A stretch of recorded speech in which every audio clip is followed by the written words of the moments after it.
शुभप्रभात मित्रांनो, आजच्या दिवसाची सुरुवात करते मी केरळामधून. सध्या तर कोचीमध्ये आणि आता कोचीमधून निघतोय. गेले 3 दिवस मी कोचीमध्ये होतो. सध्या चाललो आहे मुन्नारकडे. इथून 150 ते 160 किलोमीटरचा प्रवास आहे. तो बाय बसने करेन. मुन्नारच्या नंतर लवकरात लवकर अलेपी गाठण्याचा प्रयत्न करेन. मग अलेपी थ्रू माझा कन्याकुमारीला जायचा विचार आहे.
मी जिकडे चाललो तिथे मला म्हणजे टीचं म्युझियम आहे.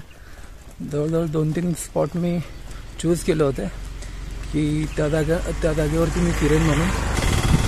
इकडे जर फिरायचं म्हटलं तर 2 ते 3 दिवस हवेत, कारण की मुन्नारमधून जो रस्ता जातो तो असं 4 फाटे फुटलेत मुन्नारमध्ये आणि प्रत्येक फाट्याला तुम्हाला एक नॅशनल पार्क दिसेल. फिरण्यासारखं बरेच आहेत, बरेच हिल पॉईंट आहेत. पण मुन्नार खरंच खूप सुंदर आहे. तुम्ही एकदा आल्यानंतर इथे राहणं म्हणजे खूप चांगली गोष्ट आहे. एकदा आल्यानंतर असं वेगळं विश्व वाटेल आहे आणि मला पण खूप बरं वाटतं मुन्नारला आल्यानंतर. हे असं काहीतरी इंडियामध्ये असेल मला कधी वाटलं नव्हतं.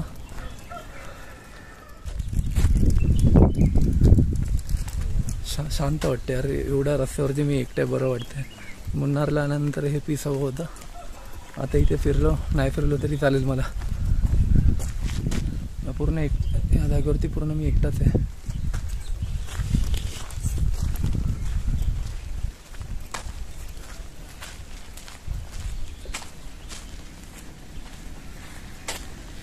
बराच वेळ चालतो. जिथे जायचं ती जागा अजून 15 मिनटं आहे. 15 मिनटावरती आहे. पण हा हिमालयापेक्षा काही कमी सीन नाही आहे. हे इथे कुठे एक छोटंसं टाऊन आहे. इथे पूर्ण टाऊन आहे. जागा हिमालयाच्या टाटाकडे मळे जातो येत म्हणजे आपल्याकडे जी चहा येते टाटाची, म्हणजे फार्मर आहेत ते पीक घेतात चहाचा आणि चहा मोठमोठ्या कंपनीला विकतात. त्याच्यामध्ये यांचा पण फायदा होतो.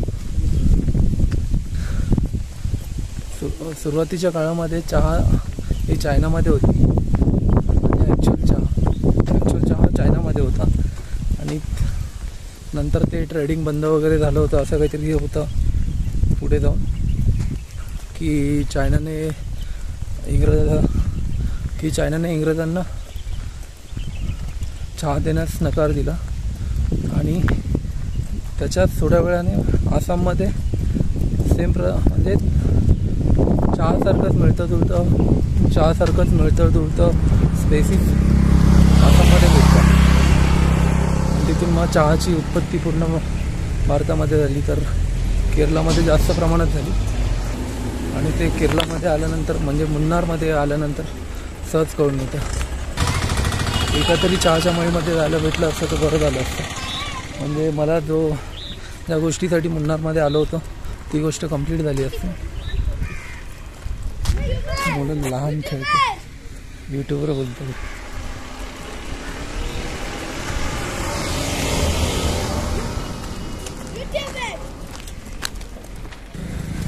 आता जी मुलं होती त्यांनीच मला टी म्युझियमसाठी गाईड केलं. ॲक्च्युली मी चाललो टी म्युझियममध्ये, म्हणजे मुन्नारला येऊन बरेच काही ठरवलं होतं, पण इथे आल्यानंतर जास्त टाईम जाणार आणि इथे असं ट्रान्सपोर्टमध्ये बसमध्ये मला वैताग आला, म्हणून मी फक्त कॅन्सल करतो आहे. ऑटोवाले वगैरे माझ्याकडे बरेच चार्ज करतात मोस्टली तरी.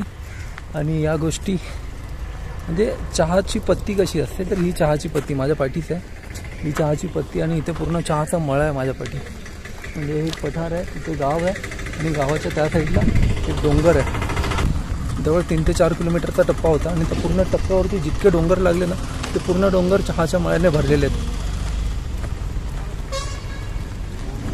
पुढे जाऊन मला बरीच माहिती भेटेल चहाच्या मळ्यांची, की हे विकतात कसे, यांची म्हणजे चहा जाते कुठे. बट ऑब्वियस चहा इतका आपल्या भारतामध्ये पिकतो की तो भारतामध्ये दिल्यानंतर पण बाहेरगावी दिला जातो. सध्या तरी आतमध्ये गेलो होतो टी म्युझियममध्ये. टीची प्रोसेस दाखवली. चार्जेस होते 125. मला वाटत 125 म्हणजे 60-70 ठीक होते, कारण की आतमध्ये फक्त ट्रीचे टी कशी बनते, चहा कशी बनते याबद्दल माहिती दिली.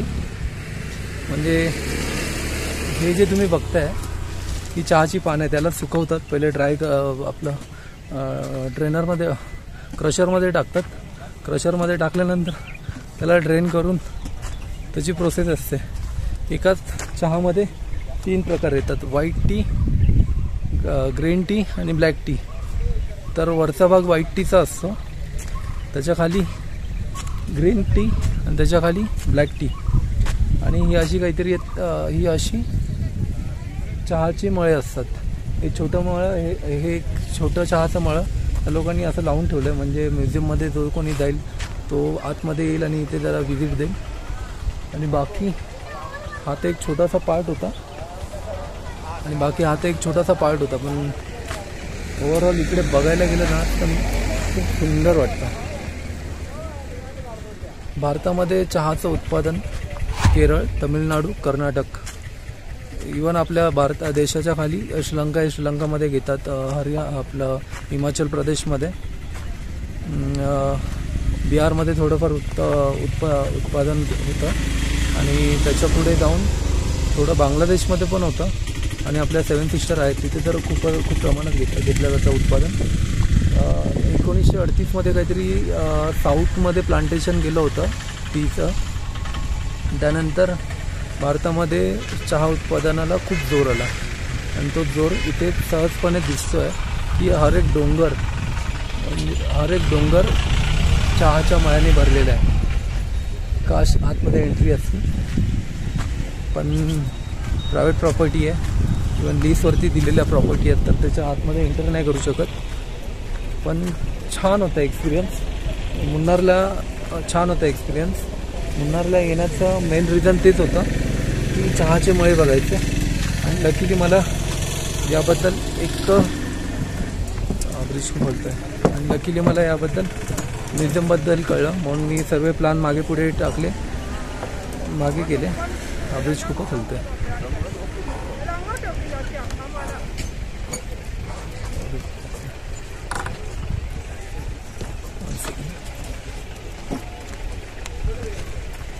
केरला सोडण्याची वेळ आली आता. बरंच बघितलं केरला. 3 दिवस कोचीमध्ये होतो, 1 दिवस मुन्नारमध्ये फिरायची इच्छा होती, पण खूप होते वेळ केरलामध्ये. मला पुढच्या स्टेटमध्ये पण जायचं आहे, त्यामुळे one day is enough for Munnar. नंतर कधीतरी मुन्नारची वारी करू आणि मुन्नार व्यवस्थित फिरेन मी, कारण की बरंच काय आहे फिरण्यासारखं मुन्नारमध्ये.